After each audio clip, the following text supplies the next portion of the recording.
Well, on this film, the cinematographer was Roman Osin, who I've been working with for, I think I've been working with for nearly 15 years. I think from way back when he was at film school, when I was a runner, and then when I was a student at the Royal College of Art, Roman shot short films, and we started off making a 1-minute film together, and since then we've gone on to make 3 features. And the simple thing about being in this sort of landscape is you don't light it. You use natural light. The best light there is the big one in the sky.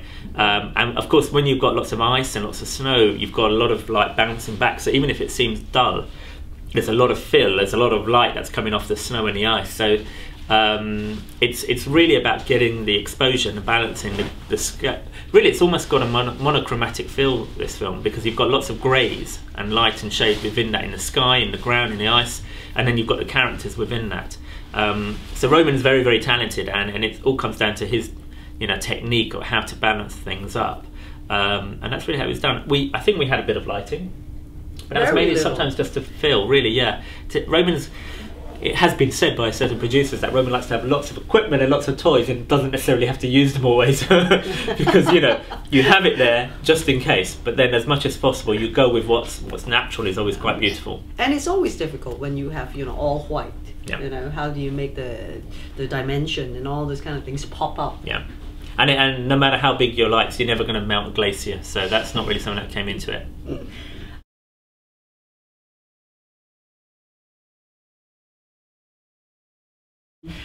Honestly, it's like when you say, oh, is it different working in Asia, in England, in America? Possibly sometimes the biggest difference is the language. If I was in Asia, then the crew would predominantly be all Chinese and speaking Chinese the whole time.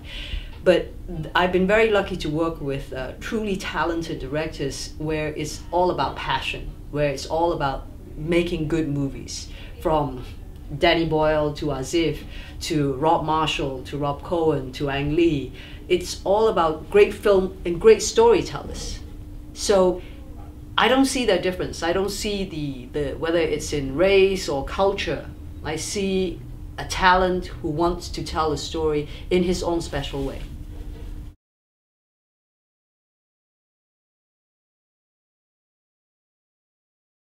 Has it altered? Yeah. Oh man, being a producer is like crisis management.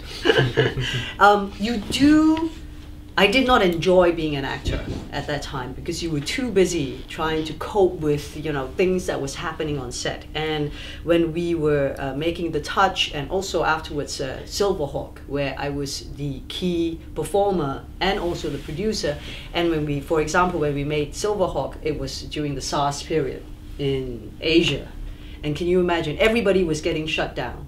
If your driver or your neighbor had the cough or a fever, your whole production would be shut down. Places where you could have filmed were not going to be on loan anymore because of what was happening. Right. So as a producer, these are all the things that you have to worry about. Where is the money coming from? Have you sold the territories? Is it on schedule? Please, the weather, please don't change because we need this shot. As an actor, all you focus on is how you do your job the best on set. And then after that, when you go away, you don't have to worry about the phone calls that comes in the middle of the night that says, it hasn't come in. Yeah, it's a very different tension. Yeah, and it's very hard to try and balance the two. It does take away very much from your, just the purity of enjoying being a performer.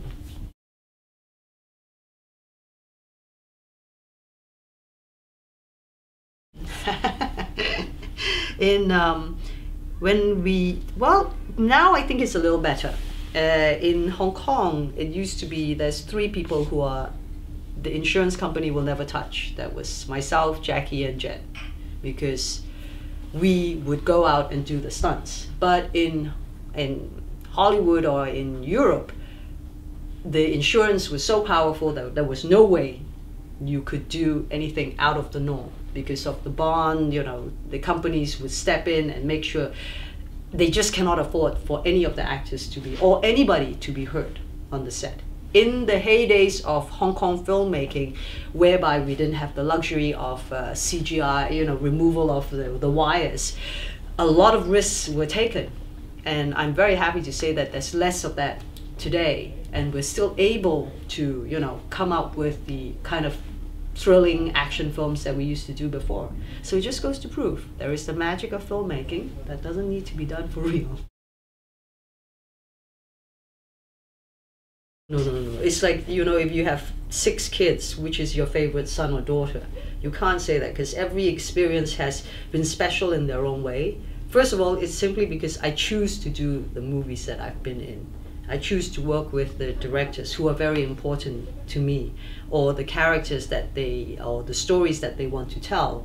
So everyone has been interesting, educational, and special.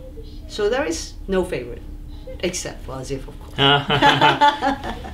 It's it's an impossible question to answer, because each film is a huge chunk of your life. I mean, if you are the writer and the director, and in this case, as an actor as well, you know, we finished shooting the film at the end of 2006. And the film was completed midway through 2007, and it's coming out at the end of 2008. So, and of course, once it's finished, the film's out there, it floats around and it forms its own life. And I still am asked to talk about short films that I made about 12 years ago. So you have a very different point of view. I find I have a very different point of view after a few years. Once I've made a film, I can't really watch it.